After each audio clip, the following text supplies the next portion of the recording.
The O'Reilly Fact is on tonight. I will be totally pledging my allegiance to the Republican Party and the conservative principles for which it stands. Donald Trump will not run as a third-party candidate, convinced he can win the Republican nomination. Tonight, we'll have an inside look at how the GOP is changing. To a significant extent, the Republican base does have elements that are animated by racism. They still sort of look down on minorities. Some Americans continue to say the Republican Party is racist. But what about Dr. Ben Carson's strong showing? We'll have a special report on that. I feel like I've always played within the rules. I would never do anything to break the rules. Also ahead, big victory for New England Patriot Tom Brady. A judge voids his 4-game suspension. But is the quarterback guilty of cheating? Caution, you are about to enter the no-spin zone. Factor begins right now.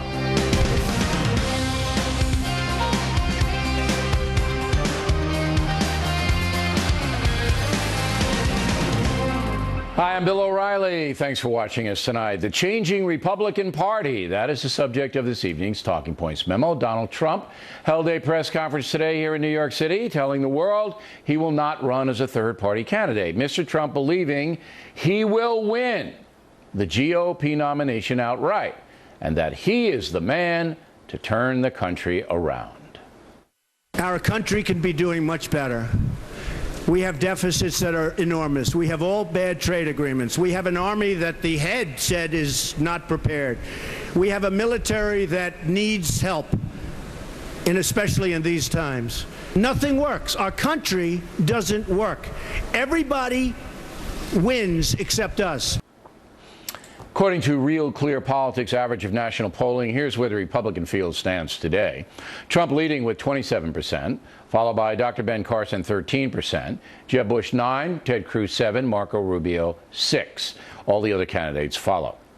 In 13 days, the second Republican debate will be held, and that, of course, will influence the polling.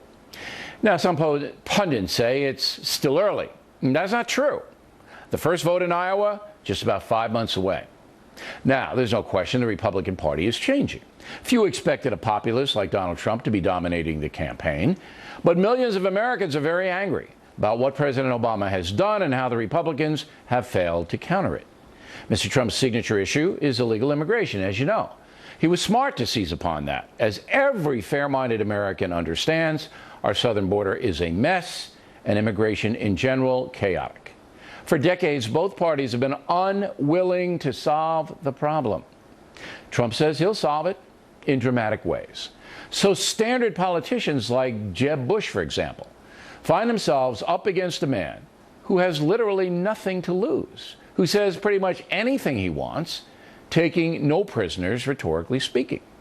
Trump's posture has again changed the Republican Party. The other aspect is the rise of Dr. Ben Carson. Polar opposite to Trump in personality, Carson's a political outsider as well, who also speaks straight but softly. Well, of course Black Lives Matter, but what I feel is that instead of people pointing fingers at each other and just creating strife, what we need to be talking about is how do we solve the problem in the black community of murder. Carson's entry into the race is problematic for liberal America. An African American, he grew up in poverty, no father, in a tough Detroit neighborhood. Through hard work, Carson graduated from Yale and then the Michigan School of Medicine. He became a skilled neurosurgeon. The fact that so many Republicans admire Dr. Carson completely trashes the far left line that the GOP is a racist party. We'll get to that in our second block tonight. Summing up, the rise of Trump and Carson mean traditional Republican campaigning is over, probably for the best. And that's a memo. Now for the top story tonight. Joining us from Washington, Laura Ingraham, editor-in-chief of LifeZ, a brand new website. So what I want to know, Laura, is do you have a litmus test, a conservative litmus test that the Republican candidates must meet before you will vote for them? I don't know if I have a litmus test. I mean, I work for President Reagan, so I believe in Reagan conservatism, Bill, and I think it's close to a more nationalistic economic policy, a prudent, a strong foreign policy, even an immigration policy that was smart and focused toward more of the American workers and what's good for the American middle class. Remember when Reagan agreed to that Simpson-Mazzoli bill, the promise of enforcement, that was real, and that was 3 million people. Who knows what Reagan would be saying about where we are today, but his conservatism was much more skeptical of a very adventurous foreign policy and an economic policy that would be tangled up in all these international trade agreements. So that's where I am, and on social issues, obviously I'm more of a social conservative. But the party's a big party, and people are going to disagree on these issues, and that's fine. Well, that's right, and that's so what's I don't think there's happening. anything wrong with that. That's what's happening with Trump. Brett Stevens in the Wall Street Journal scorched him this week, and then people who support him.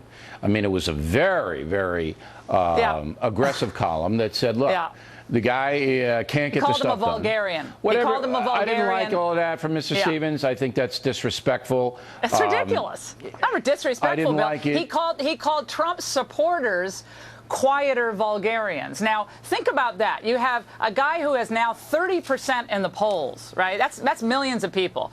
Now, you tell me the strategy for Republicans to win the presidency by alienating and basically calling stupid or racist or xenophobic millions and millions and millions of Republican and independent voters. But I don't get that strategy. Yeah, but I don't think Stevens is in the business to win elections. He's a columnist. That's what he does, an opinion guy. But the point of the matter is this, that whether you like him or not, Donald Trump's a polarizing man, right?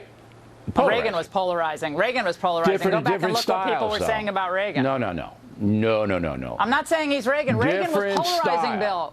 Different of course he's style. Different. They're all different. Of course they're different. Come on now. You got it. Look, Ronald Reagan went out of his way to try to convince the other side to agree with him.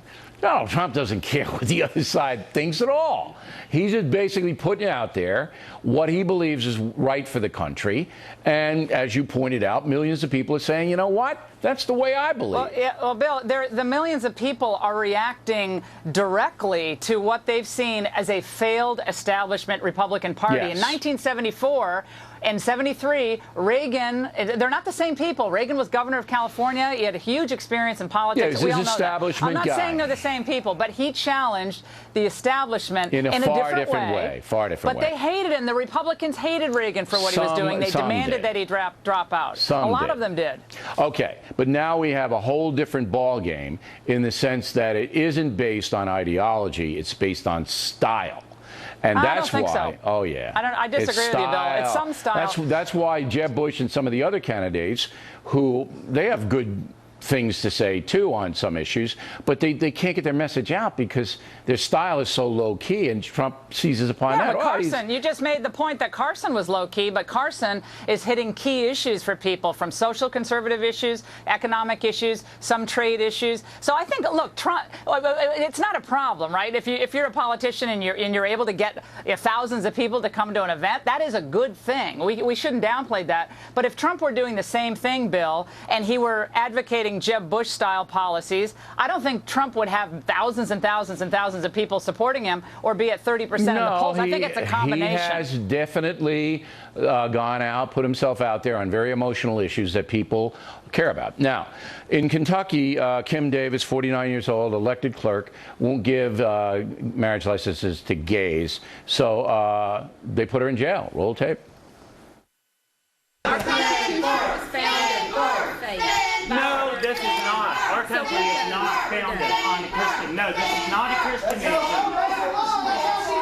Doing marriage license today. Why? Because Why? I'm not doing marriage license today. We're pending an appeal. Under We're what actually authority? Going to court tomorrow. Under what authority? God's authority. I knew you would say that. Is this a church?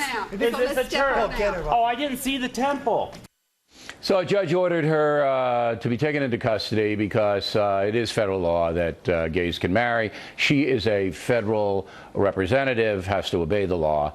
So I think she's a conscientious objector. I think that's what's going on here, right? No, Muhammad Ali was a conscientious objector during the Vietnam War. I mean, I guess the cultural elites can keep doing this and think that if you tell 10 to 30 million, 40 million Americans that they are hateful, awful people and they have no religious liberty rights, I guess we could go down that path. I just don't think that's a helpful path for anybody. Gay Americans, straight Americans. But they had to uphold I think it's a the law. bad.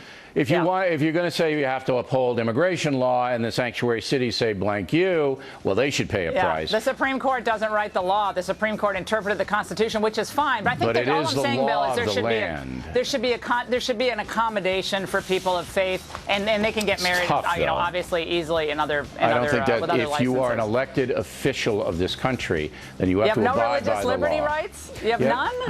You have to either be a conscientious objector and take what comes, or you can't make the sanctuary city law.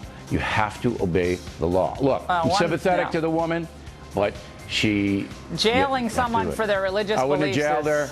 I would have told her to take a walk, but she has to pay a price. She has to enforce the law. She is elected to do so. Laura, thank you. Next on the rundown, the Republican Party and race, focusing on Dr. Ben Carson, and later Gutfeld McGurk on President Obama's Alaska trip. That could get out of control fast.